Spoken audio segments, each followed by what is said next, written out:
Whoops. Because I messed up some coding thing there, but whatever. We good. Just whatever, just deal with it.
Okay.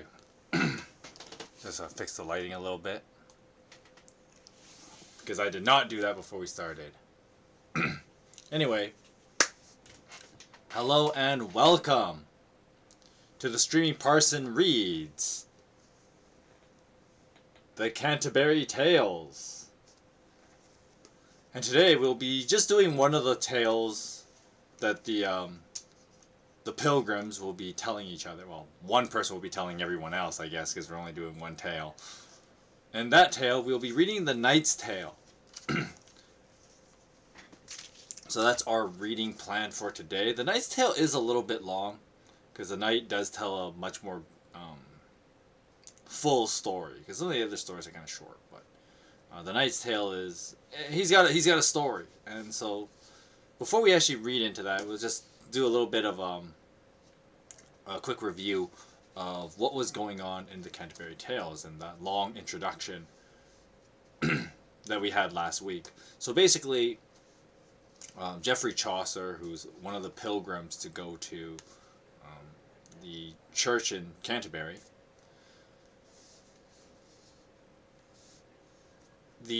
they're all okay. So him and like 29 other people. So there's 30 of them. Well, technically it's 31 because there's also the innkeeper. And they're all going on this trip. And part of the deal is that they're playing a little game that the innkeeper started. And he said, alright, so along this trip, so that we're not bored walking this whole way, we're going to tell each other stories. Now, of course, in the innkeeper's game, he says that they have to tell 4 stories total. Although that's not what happens. At least not in the book. We don't get that. We don't get all the stories. We only get each character really telling one story. But well, I mean, some of them do tell multiple stories, but most of them only they only tell 2 stories. So the original game that the innkeeper had is that they tell 2 stories going there and 2 stories coming back, but we don't get the 2 stories coming back. We just get the 2 stories of all the character that each character tells as they're going there. And so the winner of the game basically gets like treated to a feast by everyone else. So basically they're all gonna have a crazy ass party and that person's way is covered, basically. Which doesn't sound, I mean, to be fair, like, all they have to do is tell a good story, and that might be the one who gets them the win and gets them the free meal. Even though it's like, well, it's just 1 free meal to come up with 4 stories. That kind of seems like a rip, right? But, hey, you know, the innkeeper wants them to have some fun on their travels. And so, the rest of the book kind of tells these various stories that some of the characters will tell. I think 20 characters tell stories, and not all of them even tell two stories. Some of them do. I guess the thing that Chaucer does is that he picks the stories that he finds interesting, and that he felt like they were worth noting. And so he only tells some of the stories that are being told. He doesn't tell all 40 stories, because of course some of the characters don't participate. At least we don't see that they participate.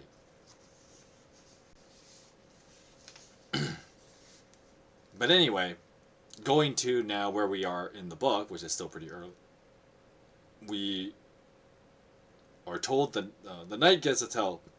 The knight volunteers to tell the first story because he's like, you know what, I'm gonna be a good sport, and I like to be the one who sets the mood for all of us and to make us all feel comfortable. And what makes it kind of neat for the knight to go first as well is that he's supposed to be like security as well. So by him telling the first story, he kind of puts that atmosphere of like this is a nice safe environment, and we're gonna have a grand old time. We don't have to. We can be blissful and not always be on like high alert kind of thing, as we travel to Canterbury, and that's where we are. So here we go, The Knight's Tale. Also, before we actually start, I should apologize for being like an hour late because there was something came up, and so I couldn't start at 3 o'clock. I had to like do a couple things, and it'd be weird to start at like 3:45, so I took like 15 minutes. So we started at 4. So just in case you're wondering why I'm starting so late, that's why. And I am sorry about that, but just how it is, life is life, and so you just gotta deal with it sometimes. All right, now we begin The Knight's Tale.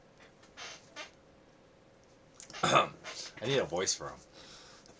The old legends tell us there was once a duke called Theseus, who was lord of the ruler of Athens. In his time there was no mightier conqueror under the sun. He had overrun many rich kingdoms, and by his generalship and knightly valor had conquered the land of the Amazons, then called Scythia, and wedded Hippolyta, their queen, whom he brought home with him to his own land in the greatest pomp of splendor, together with her sister Emily. And so I leave this noble duke and his armed host riding victoriously and with music towards Athens. Good afternoon, Gauntlets. Welcome to the stream. It's going fine. It's good. And why is the chat box thing not showing? Unless it's just like delayed or something. Anyway.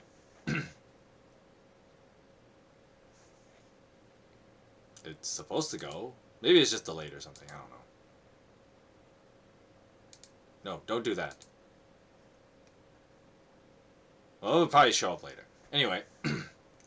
Hope you're doing fine. It's going fine here. Started late, but hey, we're here now.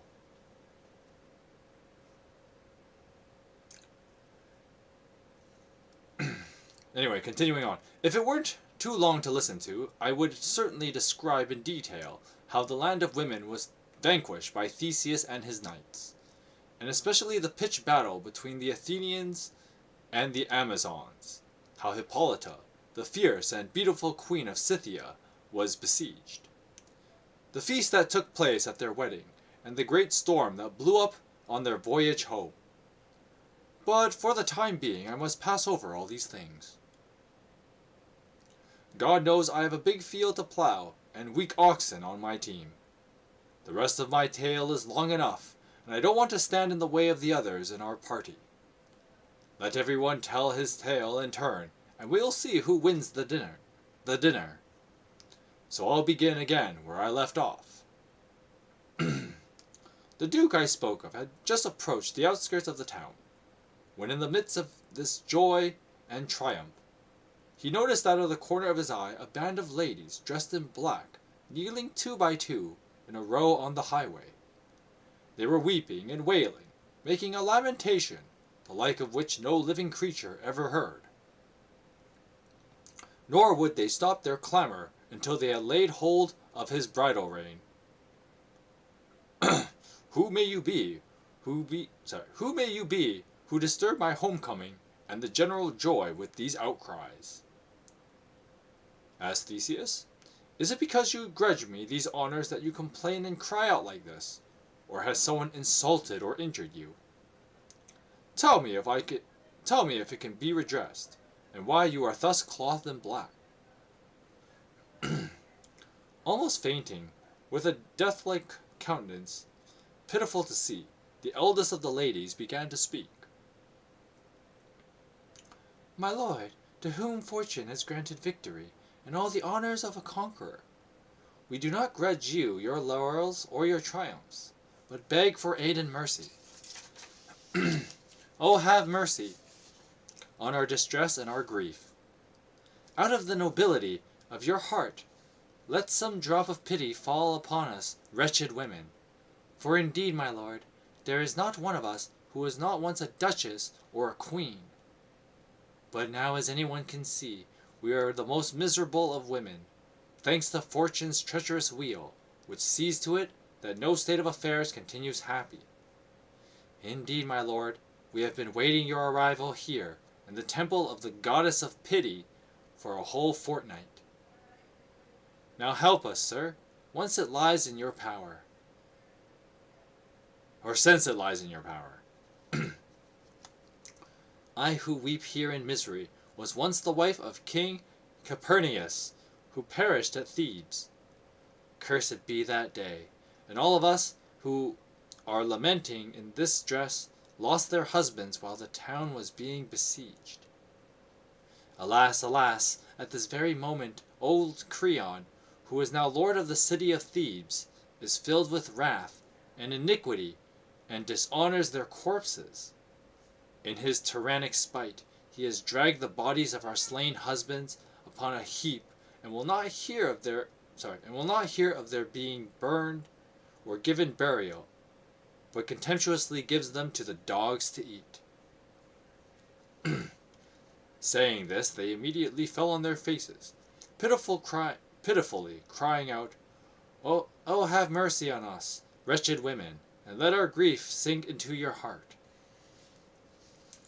When the Duke heard them speak, he leapt from his horse with his heart full of pity, seeing how forlorn and dejected they were, who had once been at such high estate.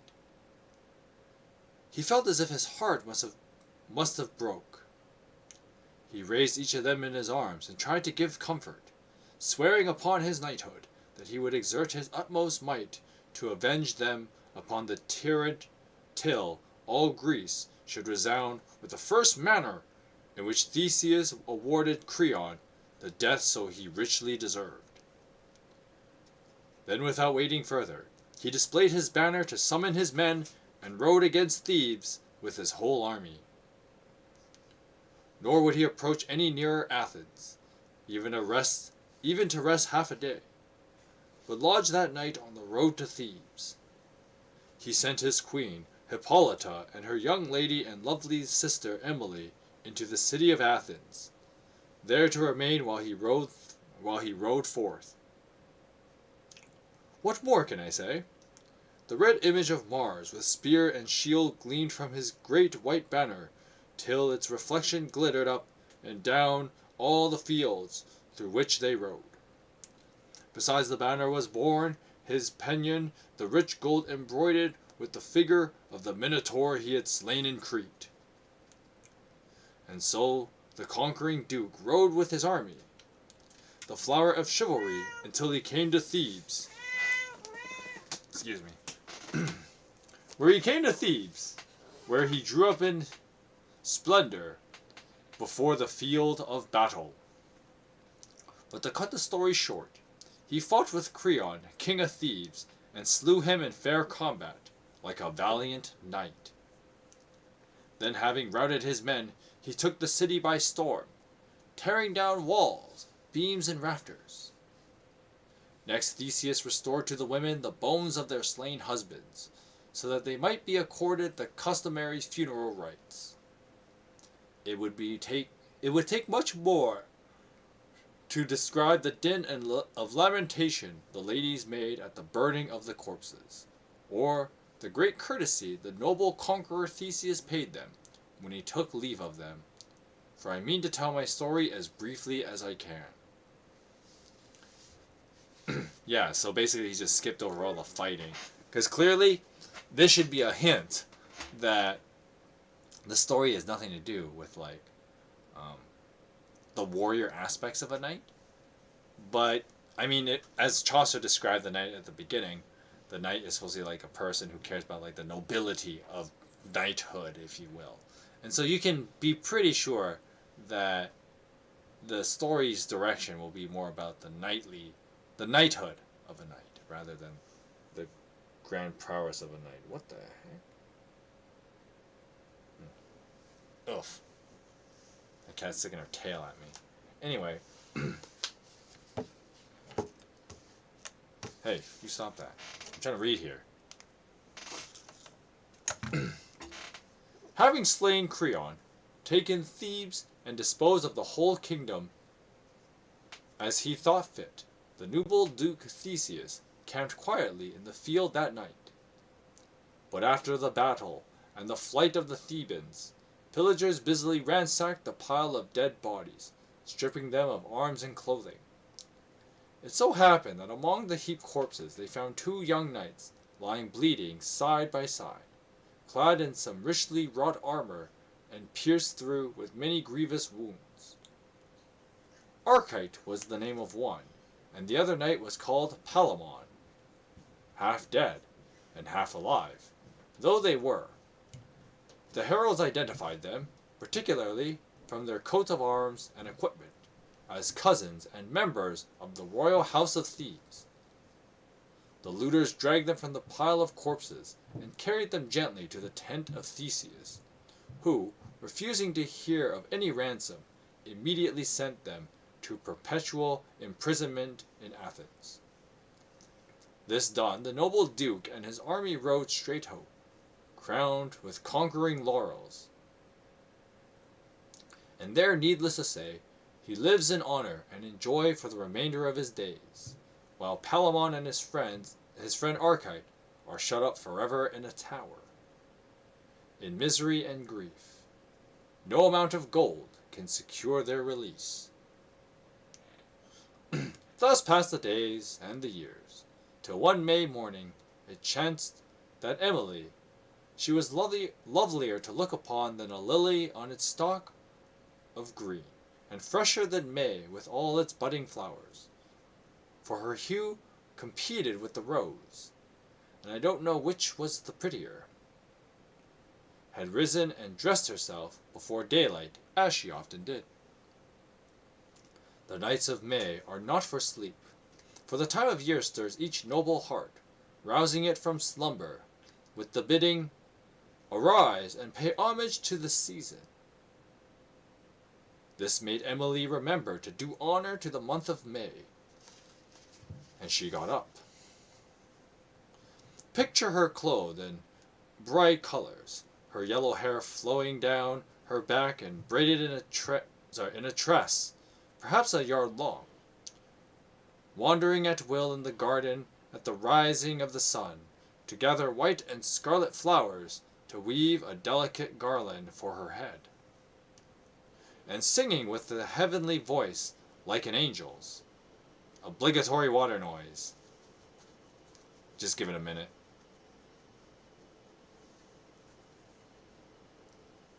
That's not too bad, I can keep reading. A mighty tower, thick and strong, the principal keep of the castle in which the 2 knights who are the subject of my tale were shut up, adjoined the garden wall where Emily was amusing herself. The sun was bright and clear that morning, and poor captive Palamon had risen as usual. By leave of his jailer, he was roaming up in an upper room from which he could see the noble prospect of the city, and also the green branch garden where Emily, so radiant and fresh, was walking up and down. As the captive Palamon sadly paced up to and fro in the chamber, commiserating with himself and often crying out, "Alas that I was born!" It happened that whether by chance or fate, his glance fell on Emily through a window thickly fenced with iron bars as square and massive as stakes of timber, at which he started back with a cry. He started back with a cry, stung to the heart. And at that noise, Archite leapt up to his feet and said, "What is the matter, cousin? Why do you look so deadly pale? And why do you cry out? Who has upset you? For the love of God, be patient in our imprisonment. There is no alternative. This hardship is the gift of fortune, some malign aspect or disposition of Saturn, and the constellations has allotted it to us in spite of all we do. It was in our stars when we were born. The long and short of it is, we must endure our fate." And Palamon replied, "Indeed, cousin, you've got hold of the wrong idea. It was not this prison which made me cry out, for just now my eye was pierced right through to my heart, with a wound that fear will prove mortal. The beauty of that lady I see wandering in the garden there is the sole cause of my crying out and of my grief. Whether she is a goddess or a woman, I cannot tell, but by my guess it is Venus herself." And with that he fell to his knees and said, "Venus, if it be your will to manifest yourself in this garden to so sorrowful and wretched a creature as I, help us to escape from this prison. Yet if my destiny is irrevocably fixed by an eternal fate to die in captivity, have some pity upon our noble blood, brought low by tyranny." But while he was speaking, Archite caught a glimpse of the lady as she walked to and fro, and at the sight of her beauty he was so shaken that if Palamon was sorely wounded, Archite was badly hit or more. "Sadly," he said, "the fresh beauty of that girl wandering there has dealt me a blow as sudden as it is mortal, unless I obtain her pity and favor so that I could at least see her. I am no better than a dead man. That is all I can say."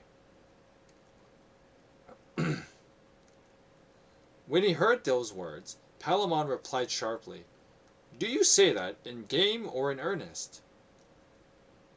"In earnest and good faith," replied Archite.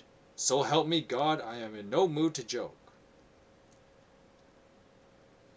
Palamon knitted his brows and answered, "It would do you no great honor were you to prove faithless or a traitor to me, seeing that I am not only your cousin, but your sworn brother.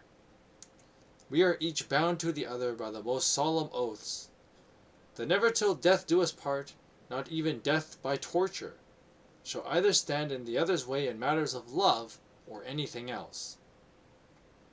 On the contrary, you, dear brother, must always come faithfully to my aid, just as I must come to yours. That was your sworn oath, and mine also, and I know perfectly well that you dare not gainsay it. For this reason I trustfully confided in you. But now you are treacherously seeking to love the lady whom I must always love and serve till my heart stops beating. No, you won't, false Archite, that's certain. I was first to love her. I told you about it only because, as I said before, you are the confidant of my secrets, my sworn brother, pledged to come to my aid, and therefore bound as a knight to give me what aid you can. Otherwise, I dare call you forsworn." Archite disdainfully retorted, "You are more likely to prove forsworn than I, and you are utterly forsworn, I tell you plainly. For I loved her passionately before you did. What can you say? Just now you did not know whether she is a woman or a goddess. Yours is a spiritual affection, while mine is love of human being. That is why I told you what has happened to me, as to my cousin and my sworn brother." You gotta see where this is going, right? Like the whole prisoner's dilemma issue, except, kind of worse. Yeah, we'll go with that. Suppose for the sake of argument that you loved her first. Have you never heard the old philosopher's adage? Who can lay down the law to a lover? And upon my soul, love is a greater law than any decree by mortal men, and therefore all man-made laws and the like injunctions are broken every day for love by all kinds of people. A man must love against all reason. Even if it should cost him his life, there is no escaping it, whether she be maid, widow, or wife. In any way, it is hardly likely you will ever win her favor any more than I shall, for as you well know, we are both condemned to a perpetual imprisonment from which no ransom will buy us out. We are quarreling like two dogs who fought all day over a bone but got no share of it. And while they bickered, a kite came along and carried off the bone from between them both. And so, brother, as in high politics, it's every man for himself. That's all there is to it. Love her if you wish, for I love her and always will. Dear brother, each of us must endure this prison and take his chance. That's all. Oh, had I the time, I would describe their long and bitter quarrel. But to cut a long story short, in the end, a noble duke called Perotheus, who had been a friend of the Duke Theseus since they were small children, came to Athens one day, as he often did, to take a holiday and to visit his old companion. For there was nobody he loved more in the world, and Theseus loved him just as tenderly in return. So great indeed was their love, ancient writers say that when one of them died, his friend went and looked for him down in hell. But that's another story. Duke Perotheus loved Archite greatly, having known him for many years in Thebes. And finally, at Perotheus's request and entreating, Duke Theseus let him out of prison without ransom, free to go wherever he pleased upon the following condition. In plain terms, the covenant between Theseus and Archite was this. It was agreed that if Archite were ever caught alive at any time, day or night, in any of Theseus's dominions, his head was to be struck off with a sword. There was no help for it. Archite had no alternative but to take his leave and hasten home. He'd better watch out. Either his neck be forfeit. Then what anguish Archite suffered!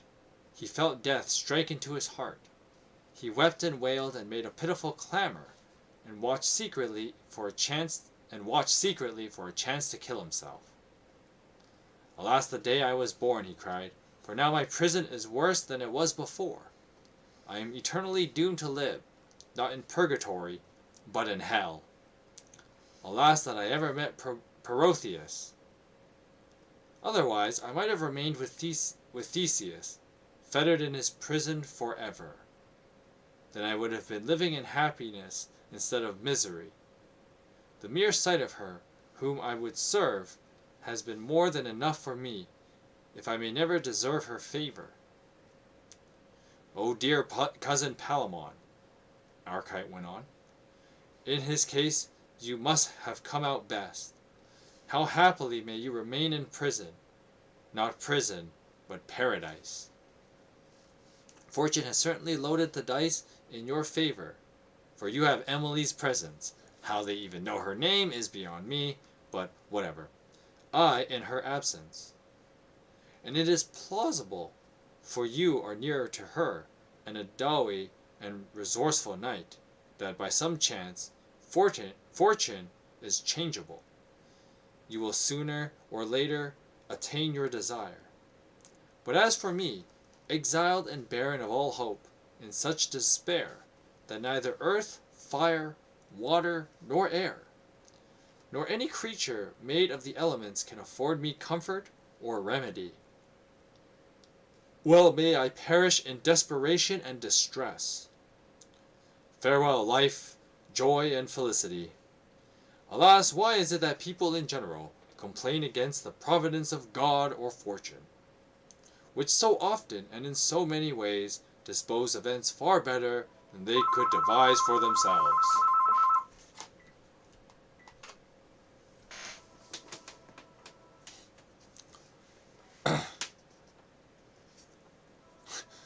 Hello, hello, Turk.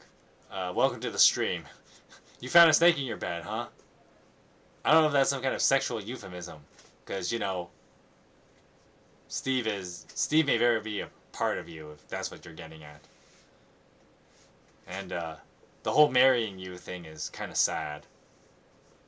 Just gonna put it out there.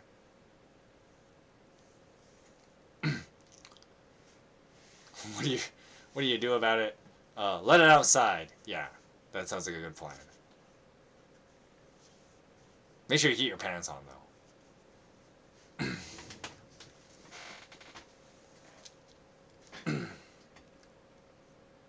Now, where was I? Oh, yes. Now, one would have riches, which may cause his murder or loss of health. Another would be free from prison, only to be slain by his servants on reaching home. Endless disasters come from this. We do not know what it is that we pray for here below. We behave like a man who's drunk as an owl. He knows well enough that he has a home to go to, but doesn't know where it is. And a drunk man walks a slippery road. And that's just about how we go about this world, searching desperately for happiness, but generally in the wrong quarter. This is true of all of us, and particularly myself. I, who conceived a great notion that I could only escape from prison, my happiness and well-being would be assured, and now find myself exiled from all peace of mind. I cannot see you, Emily. I am no better than a corpse. There is no remedy. On the other hand, when Palamon realized that Arcite had gone, he made such an outcry that the great tower resounded with his bellowing and clamor. The huge fetters of his shins were wet with his salt, bitter tears. Alas, he cried, my cousin Arcite, God knows you have had the better out of our quarrel, for you now walk at large in Thebes and care nothing for my misery. Being a shrewd and resolute man, you are in a position to muster our kinsfolk, and make such fierce war on Athens, that by some bold stroke, or by some treaty, you may yet have Emily for your lady and your wife. She for whom I here must perish. When one weighs the possibilities, your position is so much better than mine. Sorry, I kind of lost my spot there. Okay, your position is so much better than mine. For here I must perish. You are a prince, no longer in prison but at liberty. But I must weep and lament out of my life with all misery prison brings, and with the added pangs of love, which doubles my whole torment, that I grieve. Then the flame of jealousy sprang from within his breast, and took hold of his heart, and with such fury he turned the color of boxwood, or of ashes when they are cold and dead. And Palamon cried, O you cruel gods, who rule this world, binding it with your eternal fiat, and writing on tables of adamant your eternal decisions and decrees, how can mankind be of greater concern to you than the sheep that cower in the field? For man dies like any other beast, and often suffers arrest and imprisonment besides, or endures plagues and adversity for no guilt whatsoever. What method is in your foreknowledge if it torments the innocent and the guiltless? And what increases the whole penance man is bound to walk according to the laws of God, and must curb his desires? While a beast may do what it pleases, when it dies it feels no pain. Yet after death man must weep in sorrow, though enduring trouble and grief in this world. No doubt of it. That's how things stand. I leave it to the divines to provide the answer. But I am sure of one thing. There is great misery on earth. Alas, I see some viper, a thief who has done mischief to many good men, go free to wander where he likes. But I must languish in prison, because Saturn and Juno, in their jealous rage, destroyed well nigh all the best blood of Thebes, whose broad walls lie waste and broken. And on the other hand, Venus murders me with jealousy and fear of Archite. I'm just going to see how long this is. Oh. Yeah, the Night Sail's super long. But we'll try and make it through. Now I will give Palamon a rest, and leave him to stay in his prison, while I tell you more about Archite. The summer passes, and its long night doubles the violent torments of the lover Archite and the prisoner Palamon. I don't know which of them has the most to bear. In short, Palamon is condemned to perpetual imprisonment in chains and fetters till he dies, while Archite, exiled on pain of death from Theseus, dominions forever, is never to see his lady again. Now, you lovers, let me pose the question. Who has the worst of it? Archite or Palamon? The one who can see his lady every day, but is lodged in prison forever, and the other, while free to go where he pleases, may never see his lady again. Those who can may choose between them as they please. As for me, I will continue as I began. Now when Archite arrived in Thebes, many times a day he fainted and cried out, for he was never again to see his lady. To sum up, his anguish was so great that no living creature ever suffered, or is likely to suffer as much as he, while the world endures. Bereft of sleep, food, and drink, Archite became as thin and dry as a stick. While his eye grew hollow and cadaverous, which means like, kind of like clear looking. His face ash white and sallow. He was always solitary and alone, bewailing his woes and whole night long and bursting into uncontrollable tears at the sound of music or singing. And his spirits became so weak and enfeebled, and himself so altered, that no one could recognize his voice or speech, even if they heard it. As for his appearance, he went about for all the world as though he were not merely suffering from love sickness, but actual mania, engendered by some melancholic humor in the forehead, where the imagination has its seat. In short, the behavior as well as the character of Prince Archite, that woe-begone lover, had been turned entirely upside down. But I needn't take all day to describe his sufferings.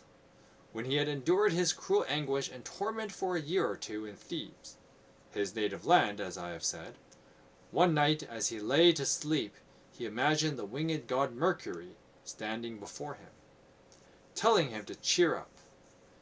He had his sleep-given wand upright in his hand, and wore a helmet upon his gleaming hair. Here, let me note that the god was dressed as he was when he lulled Argus to slumber. To Archite he said, "You are to go to Athens. There your troubles are destined to end."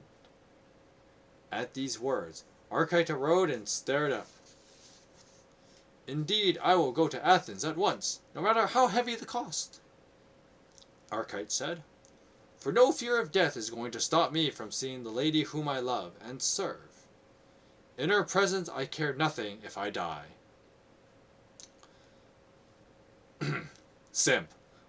Saying this, he picked up a large mirror and noticed that his color was wholly changed and his face completely altered. It immediately occurred to him that since his face has been so disfigured by the illness he suffered, he might easily live unrecognized in Athens, and see his lady almost every day, so long as he behaved inconspicuously. At once he changed his apparel, and dressed himself in workman's clothes, and took the quickest route to Athens, accompanied by only a squire as shabbily disguised as himself, to whom he had confided the whole story. One day, Archite went to the palace and offered his services at the gate for any kind of rough work, whatever might be required. To cut the short, he got a job under a chamberlain who belonged to Emily's establishment, a shrewd fellow who kept a sharp eye on every one of his servants to see they did their work. As he was young, tall, powerfully built, and exceptionally strong, Archite did well as a hewer of wood and drawer of water, for he could perform anything that was asked of him, saying his name was Philostrate. He spent a year or two in service as chamber page to Emily the Fair, and no one in his station at the court was half so well liked. His character was so noble that it became famous throughout the palace. It was said that would it be a gracious act were Theseus to promote him and give him a worthier position in which to exercise his talents. And so in time his reputation for courtesy and helpfulness spread until Theseus took him into his personal service, making him his chamber squire and giving him money to maintain his new position. Not only that, but every year money was secretly brought to him from his own land, which he spent with such prudence and discretion that no one wondered how he came by it. In this manner he lived 3 years, acquitting himself so well in peace and war that there was none like Theseus valued more. Now I will leave Archite in this happy condition and speak of Palamon for a while. Now Palamon wasted away with anguish and distress. He lodged there 7 years, in horrible darkness of his impregnable prison, whom feels twofold grief and pain, if not Palamon, whom love so afflicted that he is about to go out of his wits from sheer misery. On top of all this, he is a prisoner, not for a year, but for life. On top of all that, who put into English a just idea of his martyrdom? Certainly not I. So I must pass over it as quickly as I can. According to the ancient writers who tell this story so much more fully on the 3rd night of May in the 7th year of his imprisonment, it came about, either by chance or fate, for once a thing is decreed it must take place, that Palamon, helped by a friend, broke out of his prison shortly after midnight, and fled from Athens as fast as he could go. For he had given his jailer a drink that was a kind of spice-honeyed cup, made from a certain wine mixed with narcotics and fine Theban opium. As a result, the jailer slept the whole night. No amount of shaking could have roused him. And so Palamon fled as fast as his heels could carry him. That night being short, and day near at hand, Palamon had to hide himself at all costs. So he tiptoed cautiously towards a grove nearby. In short, his idea was to hide all day in the grove, and then make his way to Thebes by night, and beg his friends to help him make war on Theseus. In a word, his intention was to either perish or win Emily for his bride.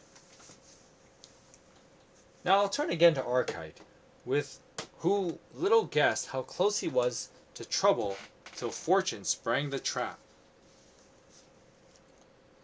The busy lark, messenger of day, saluted in her song the grey dawn, while burning Phoebus rose in splendor till the whole east laughed in his radiance and his beams dried the silver drops hanging upon the leaves of the brakes.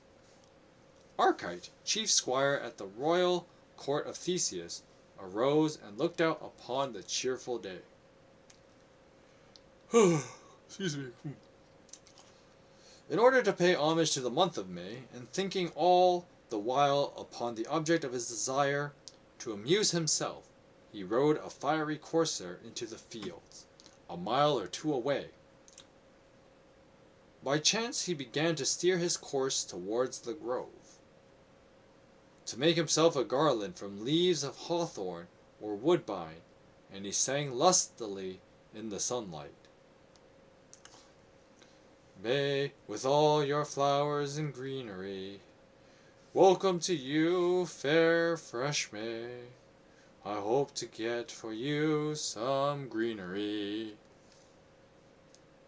Now he leapt light-heartedly from his horse, and quickly made his way into the grove, where he wandered along a path near the thicket in which Palamon, in fear of his life, happened to be hidden from view. Now Palamon had not the least idea it was Archite, for heaven knows he would hardly have believed it. But as the old proverb truly says, fields have eyes, and woods have ears. It's a good idea to keep a level head, for people are always meeting when they least expect it. And little did Archite imagine that his friend, crouching motionless in a bush, was near enough to hear his every word. Tired of wandering, Archite gaily finished his song. Then suddenly he fell into a brown study, as is the old habit of lovers, whose moods go up and down like a bucket in a well. Now high in the treetops, and now sunk among the undergrowth. In fact, capricious Venus overcast the hearts of her followers exactly like a Friday, which is her day, is fickle, so she changes mood. A Friday is seldom like the rest of the week. Just take a short break there. Because boy howdy, I forget how much reading streams take out of me when I have to read entire passages. Oh, but I also needed that drink.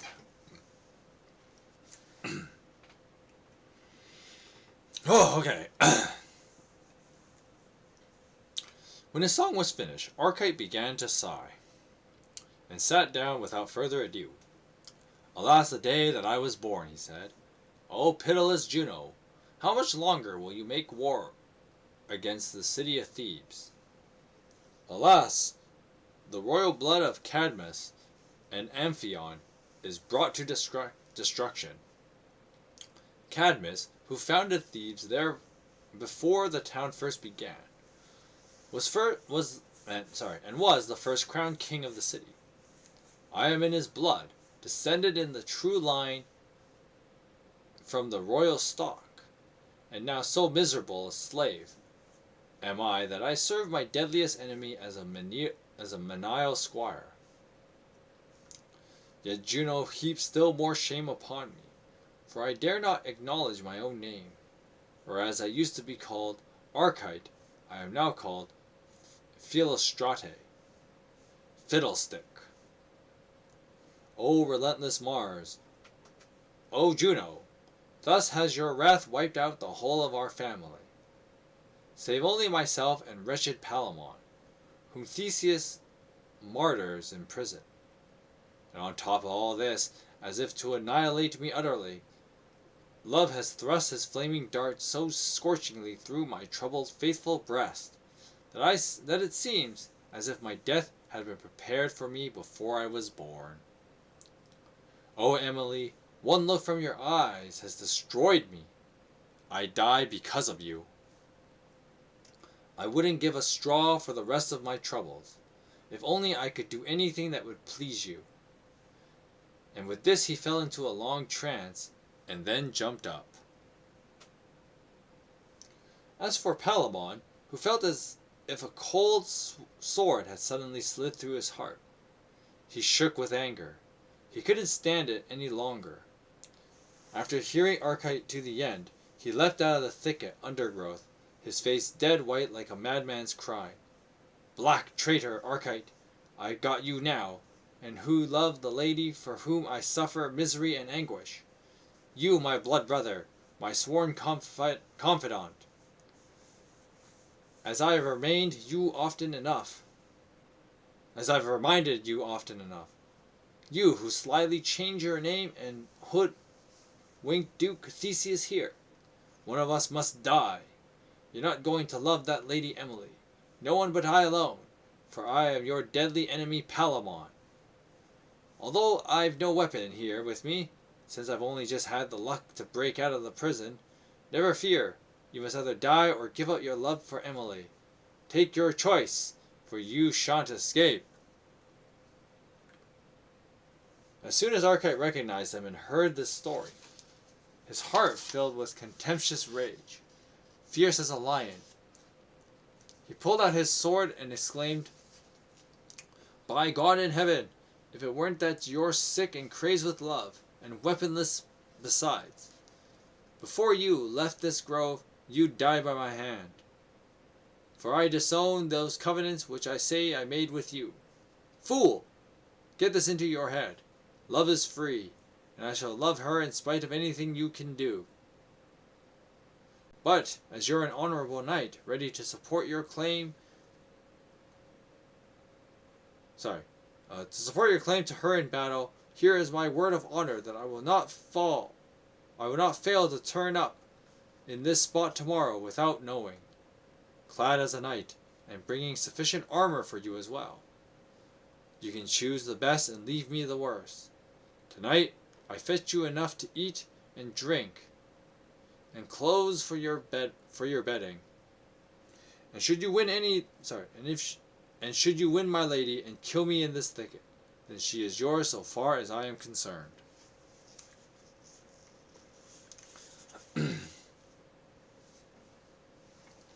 Palamon answered, Agreed. And when each had pledged his word, they parted the next day. Inexorable Cupid, whose dominion admits no rival partner. It has truly been said, neither love nor power will tolerate friendship. As Archite and Palamon are learning only too well. Archite rode straight back to the city. Next morning, before daylight, he secretly prepared 2 complete sets of armor, with which the pitch battled between the pair of them might suitably be decided. Alone he carried his armor before him on his horse. And at the fixed time and place, Archite and Palamon faced each other in the grove.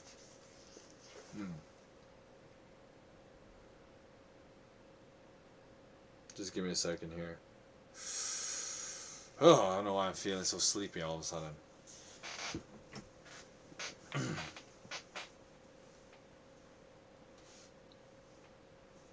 Probably because I don't get enough sleep at night. And also we started kind of late, so... It's one of those things where, like... I gotta hand it to, like... We'll just take a short break right now. I gotta hand it to some people, though, that, like, are able to, like, stream for, like, hours at a time. Like, some people do this as, like, their job. I guess that's probably why, right? Because, I mean, I work a day job, so... By the time I'm here streaming...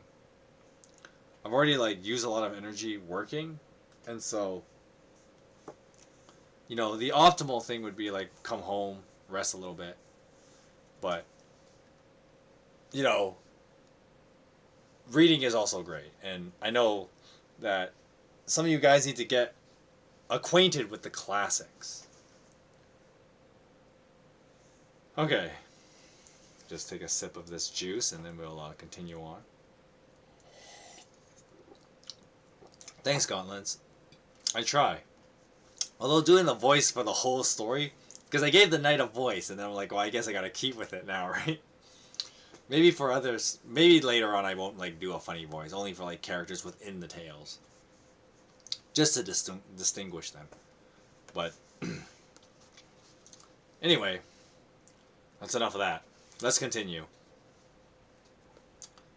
They exchanged neither greetings nor salutation, but straightway, without a word or preliminary, each helped to arm the other as inimicably as they were brothers. They then lunged and thrust at one another with their strong, sharp spears for hours on end. To see them fight, you'd have thought Palamon was a raging lion, and Archite a relentless tiger.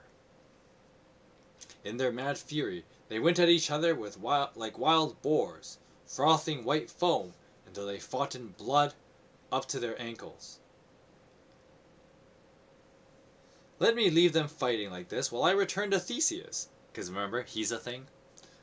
So strong is destiny, the paramount minister, which everywhere carries out the providence foreseen by God, that events which everyone swears impossible are sooner or later brought to pass, if only once in 1,000 years. Oh, certainly our passions are wholly governed by a providence above, whether they be of war, peace, hate, or love. All this applies to great Theseus, who was so eager for the chase, and especially to hunt the stag in May. That dawn never found him in his bed, but dressed and ready to ride out with huntsmen, horn, and hounds. Such was his delight in hunting that the killing of the stag had become his ruling passion. And next to the god of war, he followed the huntress Diana. The fine day, as I said before, when Theseus gaily set out hunting with his beautiful queen Hippolyta and Emily, all dressed in green and riding in royal array. Duke Theseus held his course directly towards a nearby grove, in which he had been told there was a stag. He rode straight towards the clearing where the stag was likely to break cover, leaping the brook and so off on his way. The Duke hoped to try a course or two with him with the hounds he had picked. When the Duke came to the clearing, he looked round, shielding his eyes from the sun, and at once saw Archite and Palamon fiercely fighting like two boars. The flashing swords swung back and forth so fearsomely that it seemed like their strokes was enough to fell an oak. Who they were he had no notion. The Duke clapped spurs on his consort, and at a bound was between the pair of them, and he pulled out his sword, crying, "Stop! No more of this pain of death. No more of this pain of death. By mighty Mars, whoever I see strike another blow dies on the spot. But tell me, what manner of men you are, who make so bold as to fight here without a judge or other referee, as if it were a royal tournament?" Palamon made haste to answer, "Sir, there is nothing to be said. Both of us deserve death. We are two miserable wretches, captives whose lives are burdened to themselves. As you are a lawful prince and judge, grant us neither mercy nor escape. For charity's sake, kill me first, but slay my companion together with me. Or first kill him, for you little know he is your mortal enemy, Archite, whom you have banished from your country on pain of death. For that alone he deserves the penalty, for he is the man who came to your palace door calling himself Philostrate. All these years he's fooled you till you made him your chief squire. And that's the man who loves Emily. Now that has my last day come, I'll make a clean breast of it. I am the wretched Palamon, who criminally broke out of your prison. I am your mortal foe, and I am so passionately in love with the fair Emily that I am ready to die before her eyes this instant." Just getting rid of that. "Therefore I ask you for the penalty of death, but kill my companion alongside me, for we both deserve to be slain." To this the noble Duke at once returned. "That would seem to sum it up. By this confession your own mouth has condemned you, and I confirm your sentence. There is no need for a rope to make you talk. By red almighty Mars, you die. Then the queen began to weep out of sheer womanly sympathy, and so did Emily and all the ladies of the party. They thought it a great pity such a fate should befall them, since they were noblemen of high rank, and love alone the cause of their quarrel. And when they saw their blood-stained wounds, deep and gaping, they one and all cried out, "Take pity, sir, upon us women," and fell down upon their bare knees, ready to kiss the feet of Theseus, where he stood, till at last his angry mood abated, for pity quickly flows in his noble heart. Though he shook with rage at first, he soon reconsidered their transgression, and its cause, and while his anger accused their guilt, his reason found excuses for them both. To himself he argued that anyone in love will help himself and escape from prison if he can. And in his heart he took pity upon the women who were weeping together, and in his magnanimity he reflected, saying under his breath, "Shame upon a ruler without mercy, who acts and speaks like a lion towards those who are penitent and fearful, as well as to the proud and disdainful, who persist in their ways. A prince has little discernment if he cannot make distinctions in such cases, but gives pride the same weight as humility." So in a minute or two, when his anger had subsided, he looked up cheerfully and said aloud, "How great and mighty a potentate, Lord bless us, is the God of love! No obstacles can prevail against his strength. His miracles entitle him to be called a god, for in his own way he can twist hearts to whatever shape he pleases. Look at Archite and Palamon here, free from my prison. They might have lived in Thebes like princes. They know I am their mortal enemy, and that their lives are in my hands. Yet love has brought them with their eyes open to die in this spot. When you come to think of it, isn't it the height of folly? Is there any bigger fool than a lover? God in heaven, look at them. See how they bleed. Look at the state they're in. This is how their ruler, the God of love, pays them wages and rewards for their services. Yet the devotees of love consider themselves perfectly rational, no matter what happens. And the biggest joke of it all is that the occasion of this frolic has no more reason to thank them than I have. For heaven's sake, she knows as much as these fiery going-ons as a March hare or a cuckoo. However, one tries anything once, no matter what. A man's either a young fool or an old fool. I found that out for myself a long time ago, for in my time I was one of love's servants, and because as one who has often been caught in his snare, I understand the pangs of love and how sorely they can afflict a man.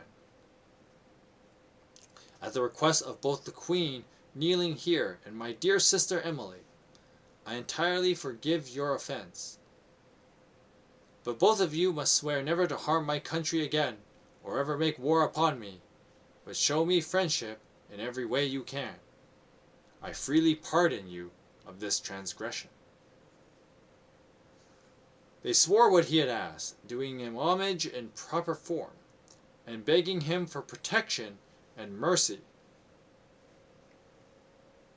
I just noticed that protection is spelt wrong here, or there's a typo here. So I was taken aback. Protection and mercy, which Theseus granted. Then he said, though she were a queen or a princess, so far as royal blood and wealth is concerned, each of you is perfectly eligible to marry her in due course. But nevertheless, I speak on behalf of my sister Emily, the cause of your jealousy and contention. As you yourselves know, you might fight forever, but she cannot marry two men at once. And therefore, one of you, whether he likes it or not, must go whistle for her. In other words, she can't have both, no matter how jealous or angry you may be. Therefore, the best I can do so is order matters that each of you shall have whether destiny is decreed him. If you listen, I'll explain how. This is your part in the arrangement I propose.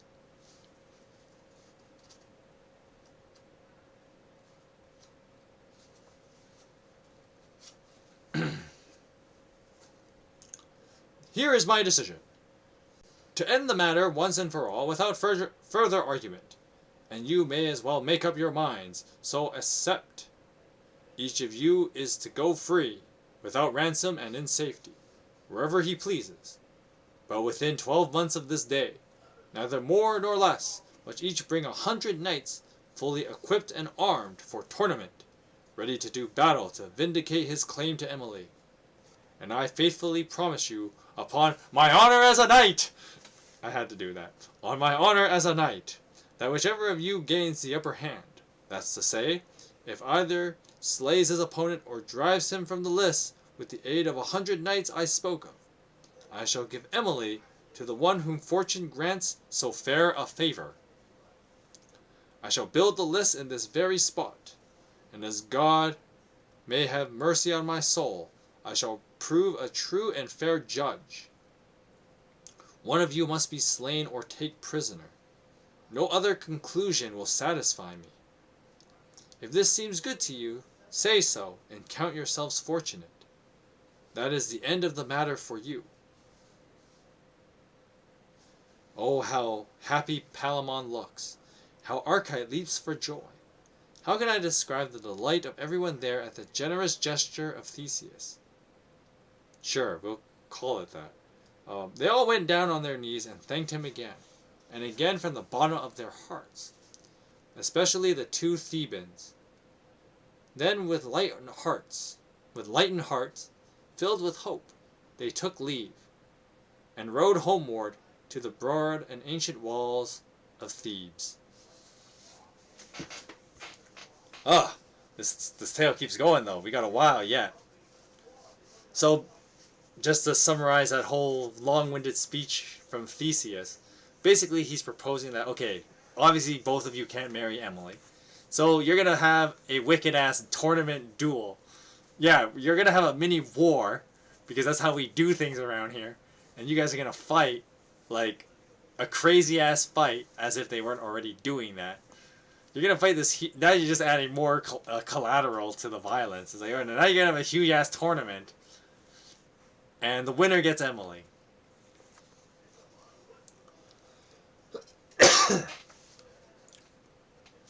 I suppose I would be accounted remiss were I to omit to describe Theseus's lavish expenditure when he set to work erecting the royal list. I dare say there was no more magnificent an arena in the world, walled with stone and ditched without, and circuit was a mile in radius. The circuit, so the race circle. It was round and shaped like a compass, with tiers to the height of 60 feet, so that a man sitting in any one row did not obstruct his neighbor's view. A gate of white marble stood at the eastern end.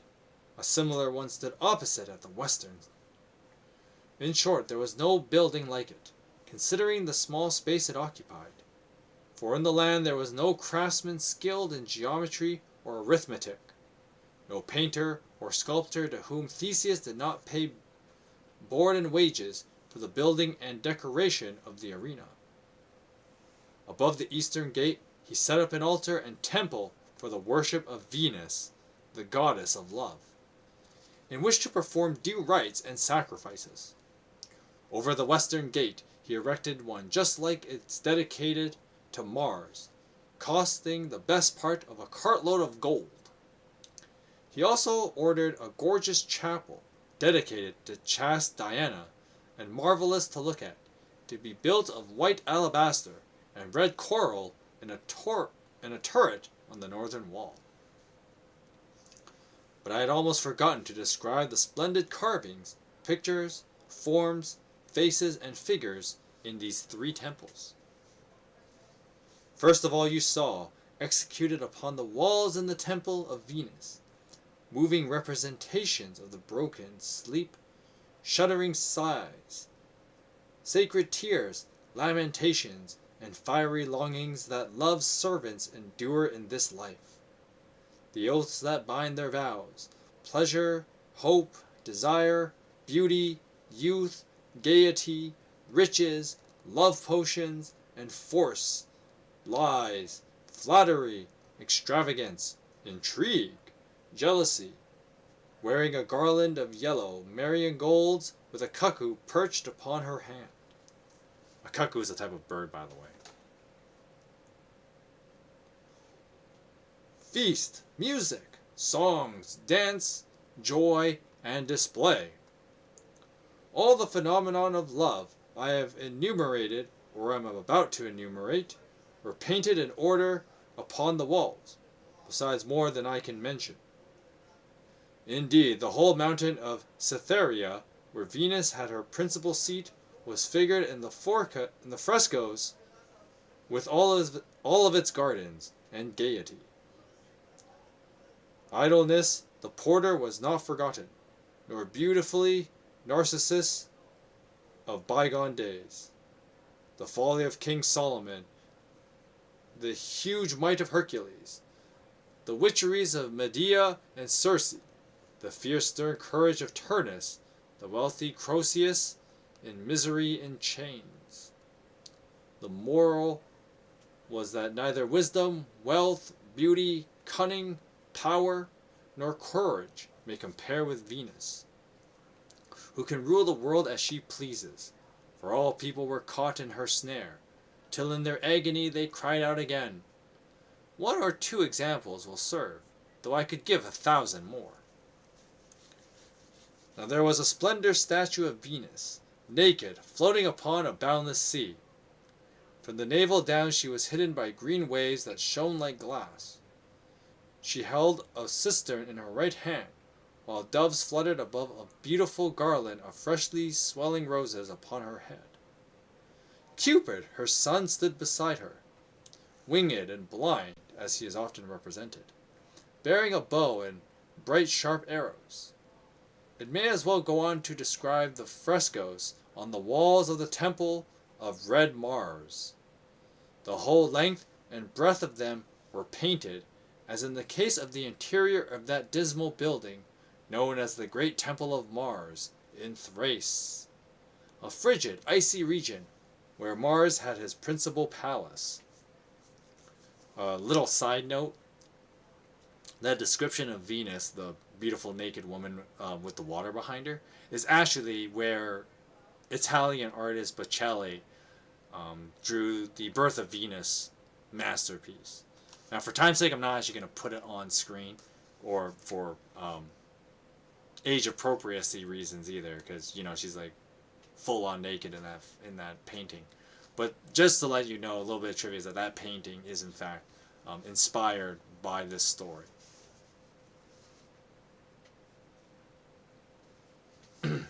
As well as, the Greek mythology in general, but you get the point. The first fresco was a forest inhabited by neither man nor beast, a forest of knotted barren, gnarled and ancient trees of jagged, ugly stumps, through which ran the rumbling noise of winds, as if a gale were breaking through every bough. And halfway down a hill under a slope stood the temple of Mars, armipotent, but entirely of burnished steel. It had a long, narrow, and foreboding entrance, out of which there was a furious blast of wind shaking the whole gate.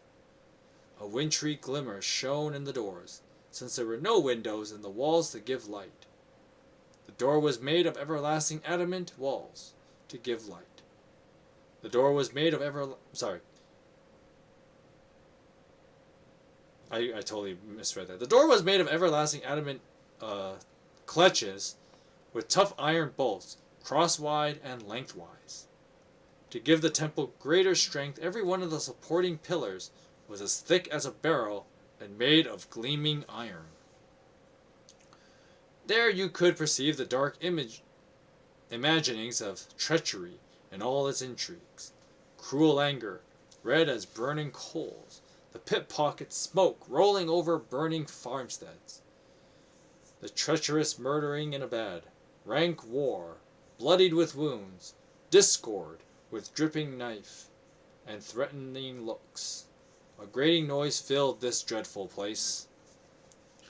And there you saw the self-slaughtered, his heart's blood drenched in his hair, the sleeping head split by a driven nail, stark on his back, death with gaping mouth. Sad faces and comfortlessness in the midst of the temple sat mischance. You saw madness, laugh, and frenzy, armed rebellion, the hue and cry, the fierce outrage, the carrion corpse flung in a bush with slit throat, 1,000 slain victims of Mars, not one killed by the plague, a tyrant wrestling with his despoiled prey, towns gutted and laid waste. You saw the reeling ships burn on the seas, the huntsman crushed by wild bears, the sow devouring the child in its very coot, the cook for all his long ladle scalded to the bone, the carter ground beneath his cart, pinned under the wheel. None of the bad luck brought by Mars was forgotten, and those under Mars' influences were also represented. The barber, the butcher, the smith who forges keen blades upon his anvil. High above, depicted on a tower, I saw Conquest sitting in his state. Over his head a sharp sword hanging from a slender thread of twine. The murderers of Julius Caesar, Nero, and Antonius were there, betrayed though none of them had yet been born.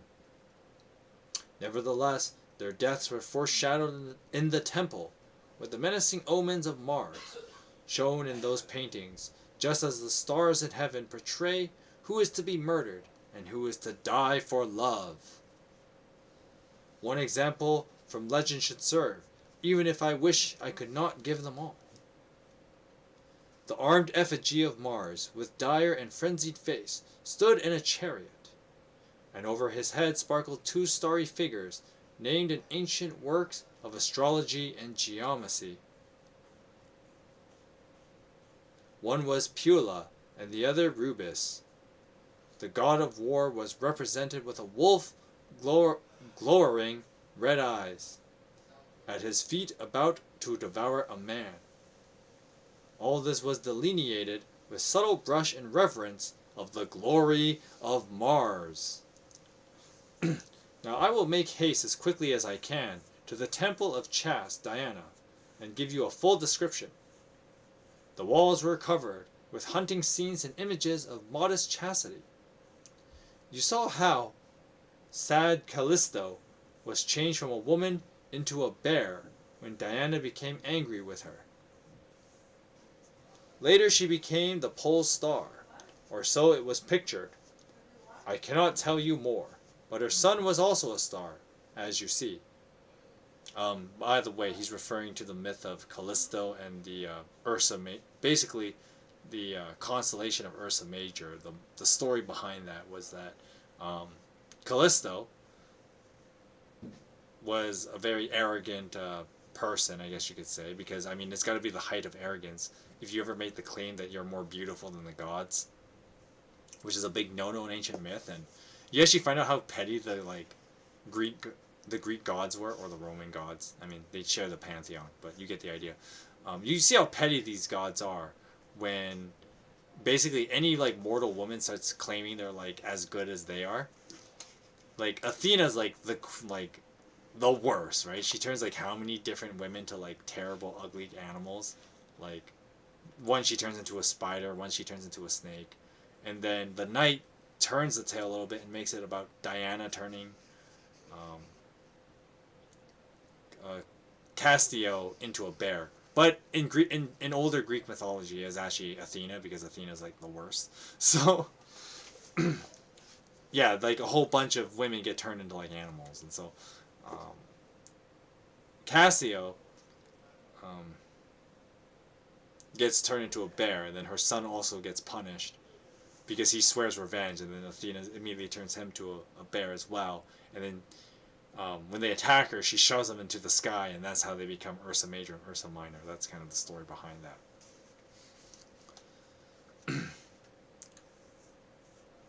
Anyway, and there was Dana. I don't mean the goddess Diana, but Peneus' daughter Dana, who became a tree. You saw Actaeon turn into a stag as punishment because he saw Diana naked, and how he was caught in eating his own hounds, which no longer knew him, or eaten by his own hounds.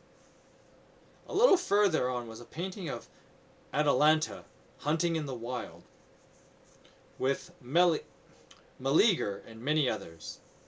Diana plagued him for this. There were many other wonderful scenes which I shall not trouble to recall. High on the stage the goddess was seated.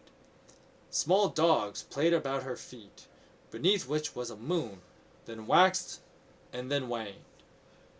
The statue was clad in green, with a bow in hand and a quiver full of arrows.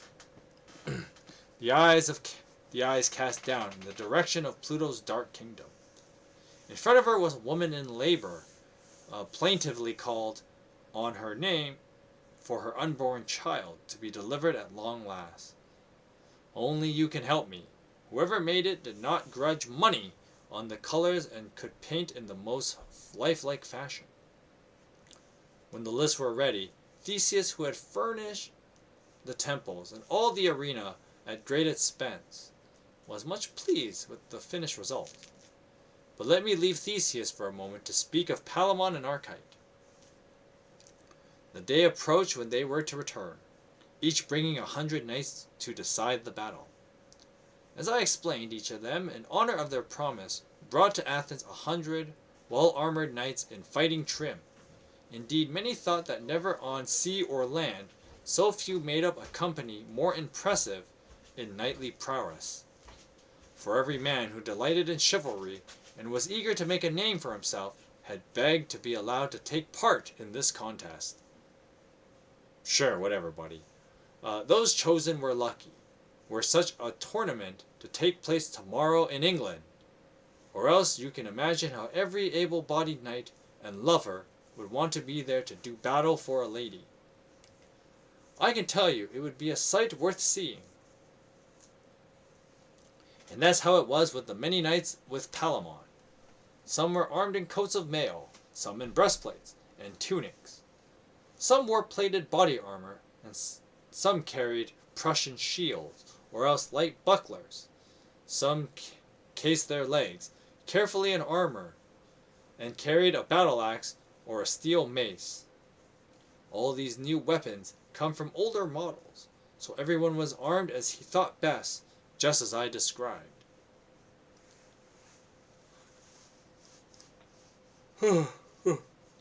Now, riding with Palamon, you would have seen the powerful black-bearded countenance of the great king of Thrace, Lycurgus. The pupils of his eyes glowed with a light beaming red and yellow under his bleeding shaggy brows. He looked about him with the air of an eagle-eyed griffin.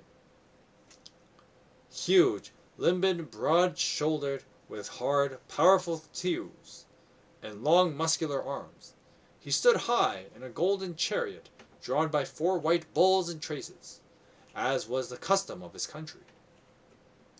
Instead of a surcoat, he wore over his armor a bearskin coal black with agate, its painted claws glittering with gold. His long hair, combed behind his back, shone blacker than a raven's feather under an immensely heavy golden wreath, thick as your arm, set with gleaming jewels, fine rubies and diamonds. More than 20 white wolfhounds followed his chariot. Such as large as a steer, and trained for the hunting of deer and lion. They were tightly muzzled, and were golden collars with eye holes, studded with eye holes. So they're like, these dogs are like the sick-ass looking helmets, I guess, that double as muzzles. So you can tell this guy's badass. The legend says that the Emetrius, the great king of India, came with Archite, riding like the god of war upon a bay horse, sheathed in steel, covered with an elaborately embroidered cloth of gold. He wore a surcoat of tartar silk inlaid with large round white pearls. I'm not gonna get this done by 6. The legends say that I passed that part. Emetrius' saddle was of burnished new beaten gold. From his shoulder fell a mantle swarming with red rubies, sparkling like fire, yellow and glittering like the sun. His crisp hair was arranged in ringlets. With his high nose and eyes the color of citron, full lips, sanguine complexion, and a few black and yellow freckles sprinkled over his face. As he glanced about him, he had the aspect of a lion. I put his age at 25.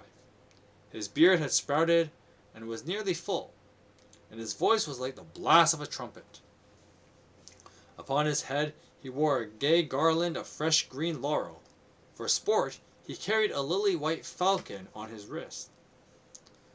With him there rode 100 noblemen, bareheaded, but otherwise fully armed and sumptuously equipped in every respect. Believe me, dukes, earls, and kings had willingly gathered in his noble assembly for the exaltation of chivalry. Many tame lions and leopards gamboled around the king. In this manner, the Lord arrived together in the city about 9 in the morning on the Sunday, and there alighted.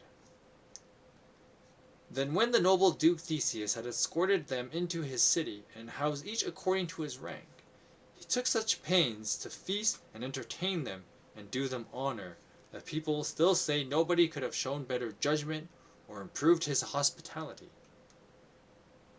I shall say nothing of the minstrelsy, the service at the banquet,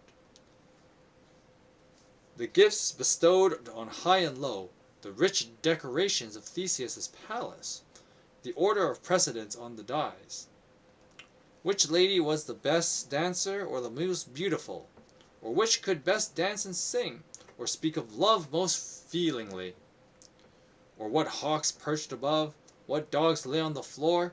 I'll say none of all this, but give the gist of it. I think that's the best thing to do. Now, here comes the point, if you'll listen.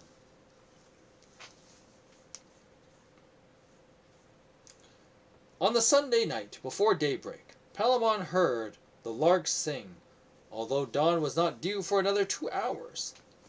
Yet the larks sang, and so did Palamon. He rose in high spirits to make his pilgrimage with devout heart to the blessed and gracious Cythera. I mean Venus, the worshipful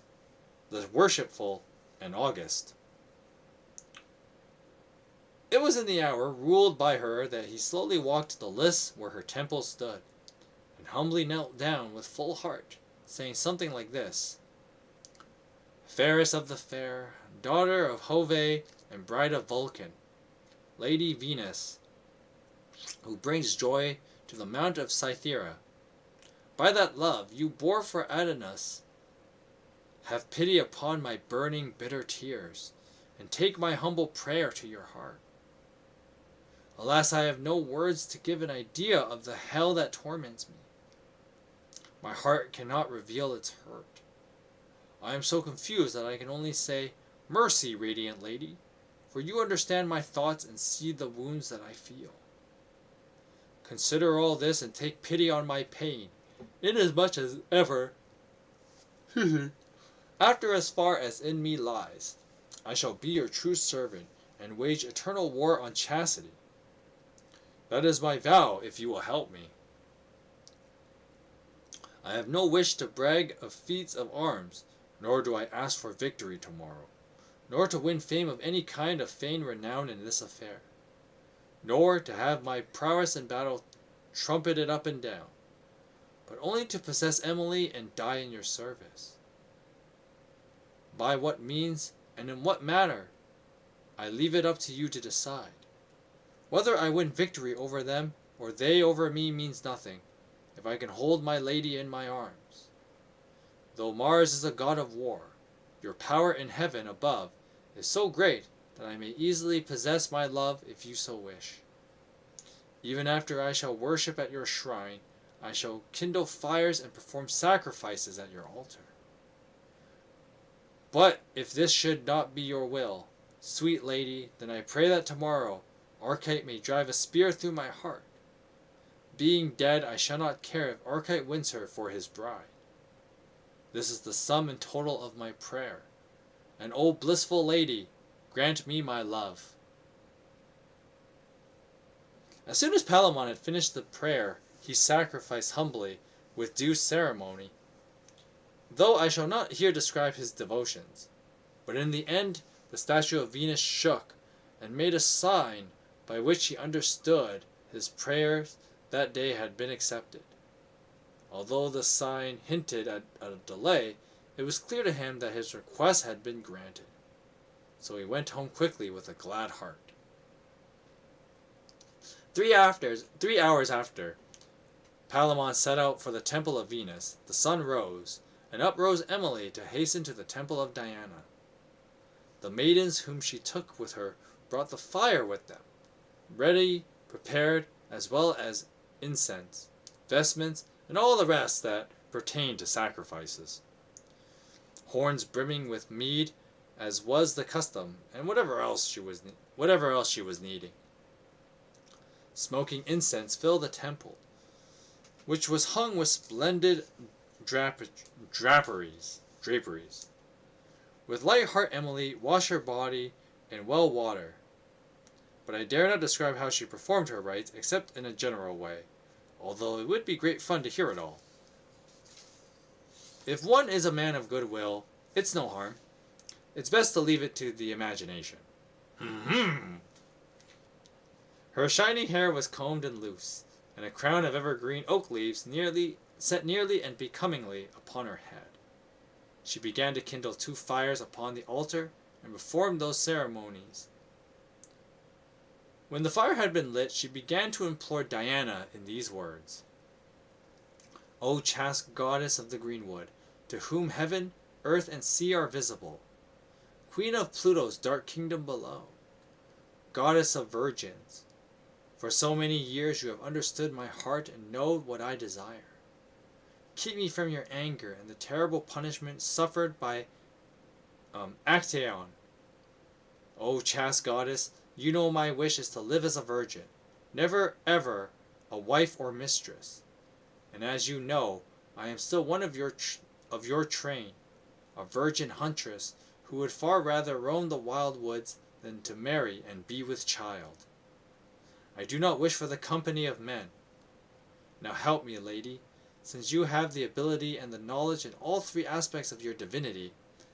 As for Palamon, who has such a longing for me, and Archite, who loves me so desperately, this is the only favor I ask of you. Set peace and amity between the 2, and turn their hearts from me. Quench or direct elsewhere their burning passion and desire, all their fiery ceaseless torment. But if you will not grant me this boon, if one of those 2 must be my destiny, let it be him who desires me most. Goddess of pure chastity, look upon the bitter tears that fall from my cheeks. Virgin guardian to us all, keep and guard my maidenhood, that I may live a virgin in your service. While Emily prayed, the fires burned clear upon the altar, but suddenly she saw a curious sight. All at once of the fires went out. They blazed up again. Immediately afterwards, the other fire was completely quenched, and as it went out made a whistling noise, like that made by wet branches burning. What seems to be drops of blood collected at the end of each faggot. At this, Emily was terrified. By the way, a faggot is like in a temple, or like even churches still use them. It's kind of like a little, like a stand where they put a bunch of like candles and stuff like that. A good example is in Kung Fu Panda. So in Kung Fu Panda, they have a giant faggot, and basically it's where Oogway has all those candles kind of lined up in like a U shape, and then while Oogway like tries to blow at one, Shifu does like the whole Hadouken thing and blows them all the candles out at once. The thing they're sitting on, all those candles, that's called a faggot. So no, I didn't say that just to be offensive, okay?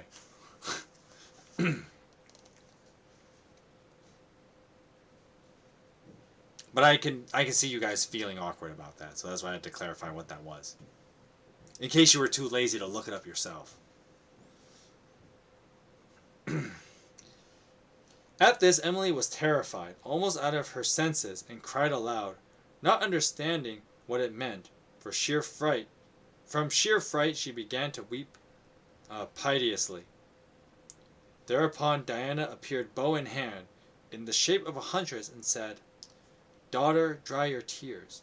It has been decided among the gods on high, set down and confirmed in their eternal decree, that you must be wedded to one of these two who are undergoing so much trouble and suffering on your account. But to which of them I may not say. Farewell, for I can stay no longer. But the fires burning upon my altar will make plain for you, before you leave, your destiny is to be in this affair." Hello, Swear Jar. Welcome to the stream. And when she had spoken, the arrows in the quiver of the goddess clattered and rang. She stepped forward and vanished. Emily said in amazement, "What does this mean?" "I place myself under your protection and disposal, O Diana." Then she went home by the shortest way. That was all. No more to tell. At the next hour belonging to Mars, Archite strode to the temple of the fierce god of war to make his sacrifice with all the rites of his pagan faith. With supplement and devout hearts, he made his prayers to Mars. "O you strong god, honored in the cold region of Thrace, there you are accounted lord, who in all lands and kingdoms hold reins of war and sway its fortunes as you please. Accept this, my humble sacrifice. If my youth merits your favor, if my strength fits me to serve your godhead, as one of your devotees, then I pray you take pity on my sufferings, by those pangs and scorching flames with which you once burned with desire when the beauty of Venus, fair, young, fresh, and free was yours to enjoy, and you had her in your arms at will. Although unfortunately things went badly for you on the occasion when Vulcan caught you in his trap and found you lying with his wife. By the pain and passion that you felt then, take pity also upon my sufferings. As you know, I am young and ignorant, and I suppose more racked by love than any living creature. For she who makes me suffer this torment does not care if I sink or swim, and I am well aware that before she grants me her love, I must win her by force in the list, and I know that my strength will avail nothing without your help and favor. Then help me, Lord, in battle tomorrow, not only for the sake of the flames that burn you once, but the fire that burns me now, and grant me victory tomorrow. Let the labor be mine, and yours the glory. I shall always honor your sovereign temple above all other places, and ever labor at what most delights you, and in your stern arts, in your temple, I will hang up my banner and the arms of my companions. I will keep fires eternally burning at your altar until the day I die. Moreover, I bind myself with a vow. To you I will dedicate my beard and these long-hanging locks untouched by razor or shears, and remain your true servant for the rest of my life. have pity upon my heavy sorrows, and give me the victory. I ask no more." When mighty Archite had finished his prayer, the rings that hung upon the temple doors, and the doors themselves, clattered violently. Archite flinched. The altar fires blazed up until the whole temple was illuminated, while a sweet smell came from the ground. Then Archite raised his hand and threw up more incense into the fire, and performed other ceremonies, till at length the coat of mail upon the statue of Mars jingled, and with that sound he heard a low soft murmur saying, "Victory!" Whereupon he rendered praise and homage to the god, filled with joy and the hope of all would turn out well. Archite returned to his lodging, as gay as a bird in the sunshine. But in heaven above a furious row immediately broke out between Venus, the goddess of love, and Mars, stern god of war, over the granting of this boon. Jupiter was hard to put at trying to make peace, but at length bleak Saturn, well versed in past stratagems, from his long experience managed to devise a solution, with which he soon satisfied both parties. As he had truly said, age has the advantage. It has wisdom and experience. It can be outdone, but not outwitted, although it is not his nature to discourage strife and fear. Saturn soon found a remedy for the dispute. "My dear daughter Venus," said Saturn, "mine is the wildest orbit around the sun, and my power is greater than men suspect. To me belongs death by drowning in the wan sea, imprisonment in dark vaults, strangling and hanging by the neck, and muttering the rebellion of the mob complaints.